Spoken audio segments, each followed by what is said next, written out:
लेकिन ये पहली बार है जो बिहार में निकल रहा है। इसका मतलब ये है, नीतीश कुमार के रहते हुए तो नहीं निकला। नीतीश कुमार के समय भी एनडीए की सरकार थी, अभी भी एनडीए की सरकार है, बीजेपी की अकेली सरकार तो है नहीं। लेकिन ये यदि हो रहा है, 85 विधायकों के साथ जेडीयू का समर्थन है। बिल्कुल 85 विधायकों के साथ जेडीयू का समर्थन है, बहुत बड़ा सपोर्ट बेस, बहुत बड़ी ताकत है। लेकिन आपने जो कहा कि सब कुछ अच्छा नहीं है, तो आखिर नीतीश कुमार ने बीजेपी का मुख्यमंत्री बनवाया है, इसमें भी कोई शक शुबा वाली बात नहीं है।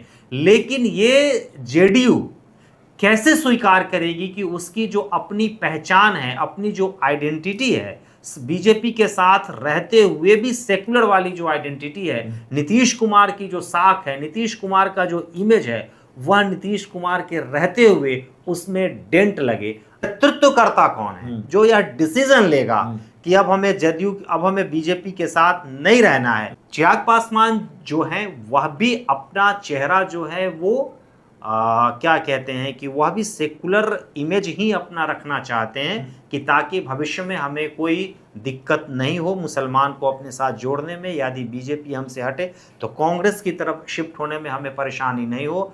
चिराग पासवान के साथ भी वही बात है। जीतन राम मांझी की पार्टी में ही सेकुलर लिखा हुआ है, हिंदुस्तानी आवाम मोर्चा सेकुलर। तो आप सोच लीजिए कि जीतन राम मांझी भी कंफर्टेबल नहीं है इन सब जो हो रही है चीजें, और उपेंद्र कुशवाहा भी से सहज नहीं है, क्योंकि उपेंद्र कुशवाहा और नीतीश कुमार की राजनीति जो है वो एक समय से शुरू हुई है, और दोनों जो हैं वो समाजवादी जो राजनीति होती है उसके जो है वो दोनों पुरोधा रहे हैं।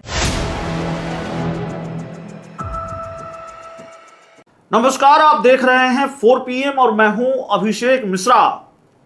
देखिए, इस वक्त हमारे सहयोगी राजीव रंजन हमारे साथ हैं और सवाल ये है, राजीव रंजन से इस बात पर हम चर्चा करेंगे कि भारतीय जनता पार्टी और जनता दल यूनाइटेड क्या एक बार फिर उस मुहाने पर खड़ी है जहां बिना हिचक के ये बात कही जा सकती है कि दोनों दलों के बीच शायद सब कुछ ठीक नहीं है, और शायद इतना ठीक नहीं है कि यह बात कही जाए, या इस बात का अंदेशा बिहार की राजनीति के गलियारे में जन्म ले रहा है कि दोस्ती में दरार आ चुकी है। दरअसल कई संयोग हुए हैं, कई ऐसे घटनाक्रम हुए हैं जिसकी वजह से ऐसा माना जा रहा है कि भारतीय जनता पार्टी और जनता दल यूनाइटेड की दोस्ती में हाल में दिनों में बहुत दरार आई है। दोनों दलों के बीच की दूरियां बहुत बढ़ी हैं। अब ताजा मामला है कि बिहार में तिरंगा यात्रा निकाली गई, पटना में तिरंगा यात्रा निकाली गई, जिसमें सहयोगी दलों के मंत्री शामिल हुए, सीएम सम्राट चौधरी खुद शामिल हुए, इसके बाद सहयोगी दल के मंत्री भी शामिल हुए, इसके साथ ही जनता दल यूनाइटेड के भी 2-3 मंत्री शामिल हुए, अशोक चौधरी, लेसी सिंह, सुनील कुमार। लेकिन इस कार्यक्रम से दोनों डिप्टी सीएम नदारत रहे जो जेडीयू कोटे के हैं, विजेंद्र यादव और विजय चौधरी। सवाल है, ऐसा क्यों हुआ, और क्या वाकई ये इस बात का संकेत है कि दोनों दलों के बीच सब कुछ ठीक नहीं है? एनडीए में all is not well. Rajiv, देखिए,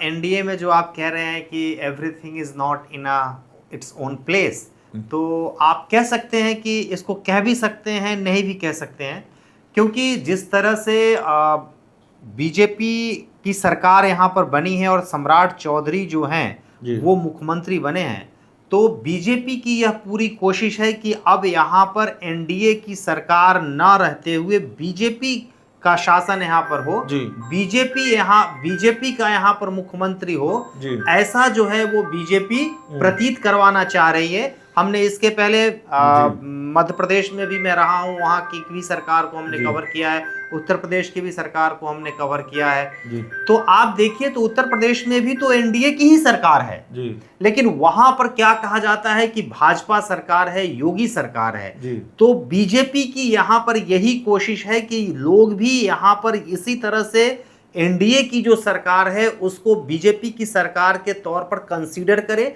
सम्राट सरकार के तौर पर कंसीडर करे।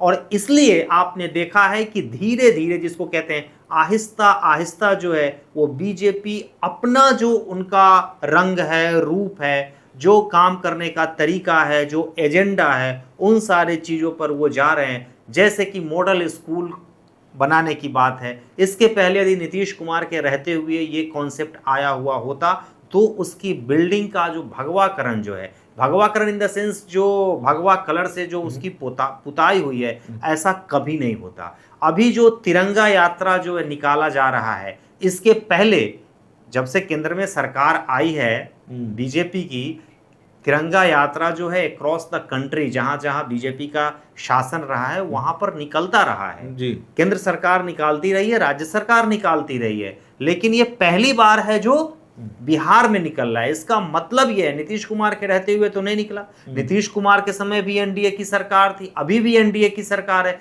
बीजेपी की अकेली सरकार तो है नहीं जी। लेकिन ये यदि हो रहा है 85 विधायकों के साथ जेडीयू का समर्थन है। बिल्कुल 85 विधायकों के साथ जेडीयू का समर्थन है, बहुत बड़ा सपोर्ट बेस, बहुत बड़ी ताकत है। लेकिन आपने जो कहा कि सब कुछ अच्छा नहीं है, तो आखिर नीतीश कुमार ने बीजेपी का मुख्यमंत्री बनवाया है, इसमें भी कोई शक शुबा वाली बात नहीं है।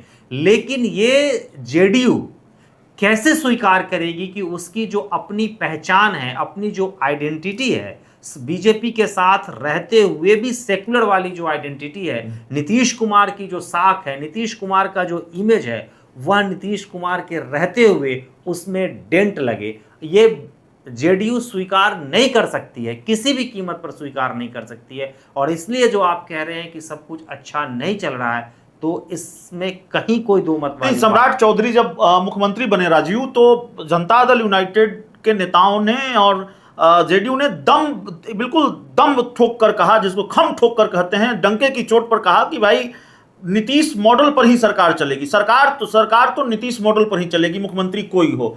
लगता है कि जो सरकार है नीतीश मॉडल से डिरेल हो गई है और जेडीयू इस वजह से भी असहज है। आपने स्कूल के रंग को भगवा किए जाने की चर्चा की, तिरंगा यात्रा की चर्चा की।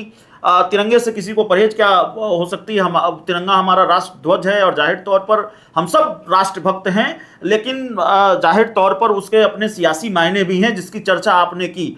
तो क्या इस वक्त जनता दल यूनाइटेड बहुत असहज है और उसी असहजता की वजह से ये बात सामने आ रही है कि जो संयोग दिख रहे हैं, जैसे भारतीय जनता पार्टी अगर बांकीपुर चुनाव हार गई तो जेडीयू के कुछ नेताओं ने ऐसे बयान दिए जैसे प्रशांत किशोर से ज्यादा जनता दल यूनाइटेड ही खुश है और जेडीयू खेमे में जश्न है।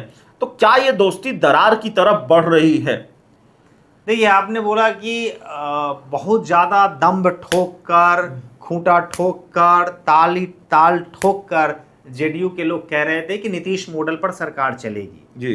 तो यह बात जो है वो बीजेपी के नेताओं द्वारा और खासकर केंद्र में जो प्रधानमंत्री मोदी हैं और अमित शाह हैं, इनके द्वारा जेडीयू के शीर्ष नेता को, खासकर नीतीश कुमार को, यह भरोसा दिलाया गया होगा कि सरकार जब तक आपके साथ हमारी सरकार है तब तक आपके हिसाब से ही, आपकी अगुवाई में जैसे अभी तक सरकार चली है वैसे ही आगे चलेगी।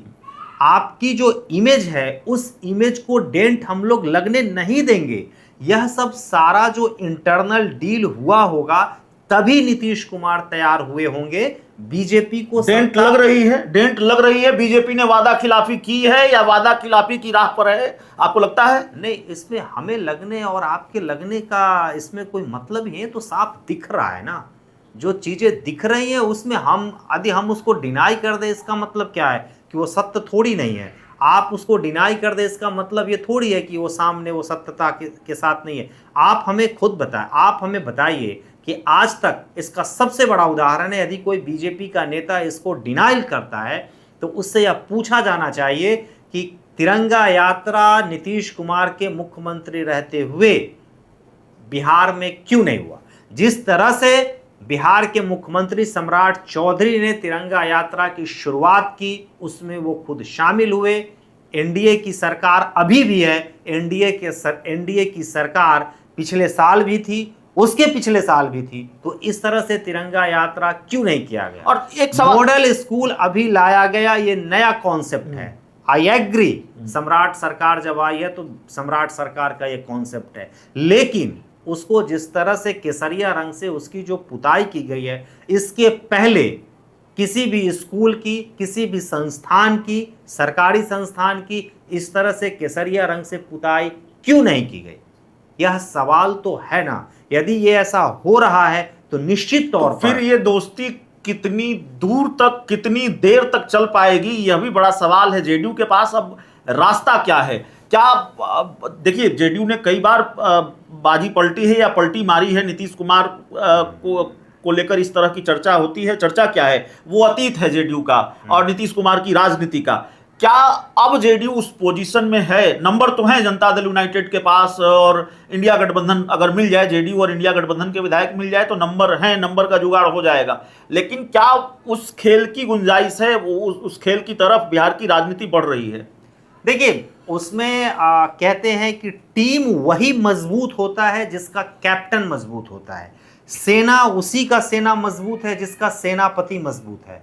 नंबर है, यानी सेनाओं की संख्या है हमारे पास, प्लेयर्स मेरे पास हैं, लेकिन देखना होगा ईमानदारी से। यदि आप बात करें, हमसे पूछे या हर कोई भी बोलेगा जिसको राजनीति की बेसिक समझ भी है, थोड़ी बहुत भी समझ है, कि आखिर जेडीयू का अभी लीडर कौन है, नेतृत्वकर्ता कौन है, जो यह डिसीजन लेगा कि अब हमें बीजेपी के साथ नहीं रहना है, अब हमें डिसीजन लेना है कि हमको अब बीजेपी को छोड़ना है। फिलहाल अभी वैसा कोई दिख नहीं रहा, क्योंकि यह गलत नहीं है, चूंकि सत्य है इसलिए सत्य को बोलना चाहिए। वो हर किसी के घर में ऐसा होता है।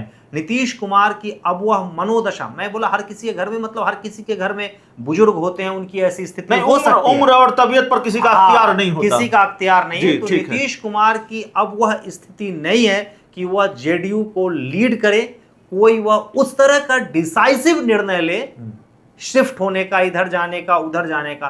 नीतीश कुमार की अब वैसी स्थिति नहीं है।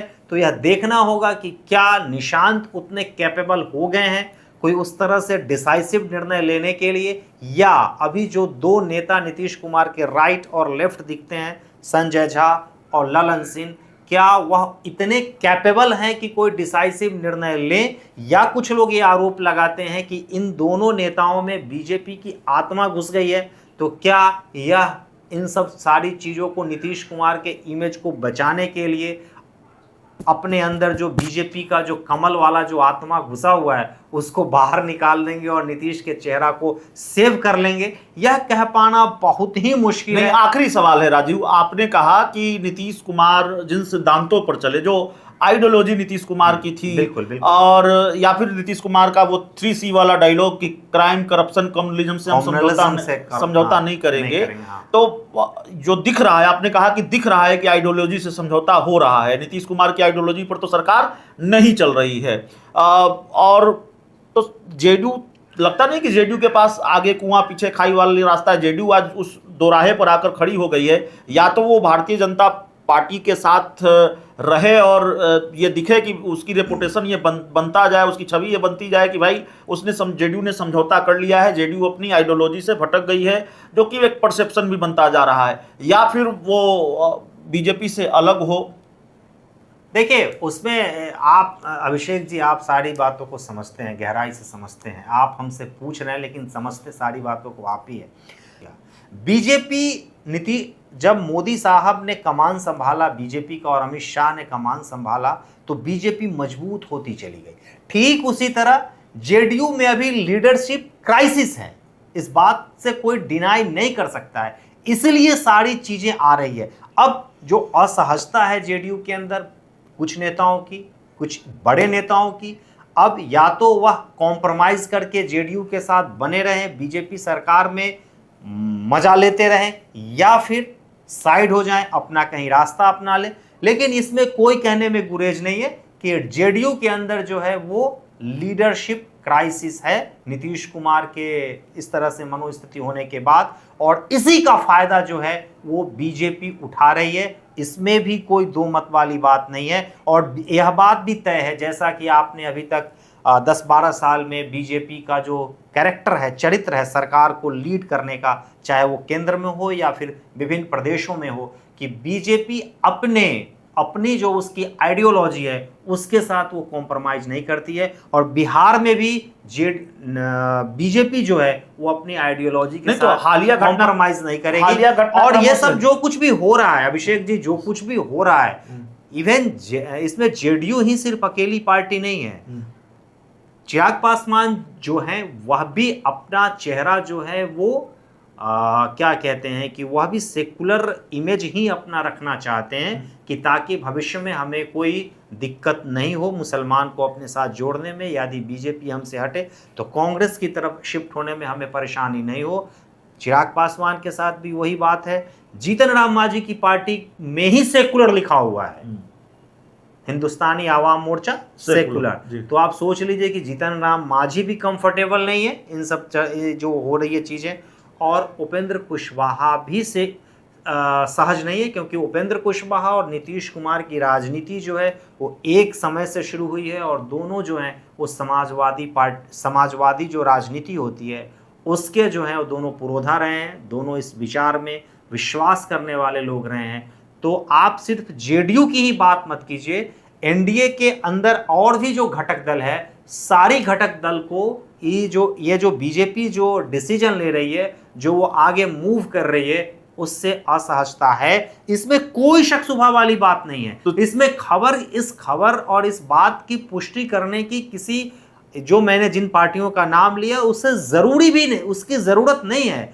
आज असहजता सबके साथ बनी हुई है और सबकी मजबूरी भी बनी हुई है, क्योंकि सत्ता का मलाई जो है वो सबको चखना है। सारी पार्टियां ये समझ रही है, जान रही है कि यदि आज हम ज्यादा अपनी आंख को जो है वो बीजेपी से नहीं दिखा सकते हैं, यदि दिखाएंगे तो हमें सत्ता से बाहर हटना पड़ेगा और फिर जो हम मजा ले रहे हैं वो मजा ले नहीं पाएंगे। तो चलिए, मजबूरी है और जाहिर तौर पर, लेकिन जेडीयू असहज है। जो घटनाक्रम सामने आ रहे हैं, चाहे तिरंगा यात्रा से जेडीयू कोटे के दोनों डिप्टी सीएम का दूर होना, उसमें शामिल नहीं होना, जेडीयू के कई और मंत्रियों का शामिल नहीं होना, और उसके पहले जो बयान है बांकीपुर चुनाव के रिजल्ट पर जेडीयू के नेताओं की तरफ से, जेडीयू के विधायक की तरफ से, ये साफ साफ बताता है कि जनता दल यूनाइटेड इस वक्त असहज नहीं है। और फिर ये चर्चा नहीं कि असहज नहीं, चर्चा यह भी कि असहज नहीं है, तो फिर जेडीयू के पास रास्ता क्या है, उस पर भी हमने विस्तार से बातचीत की है। इस पूरी रिपोर्ट में इतना ही। बहुत बहुत धन्यवाद।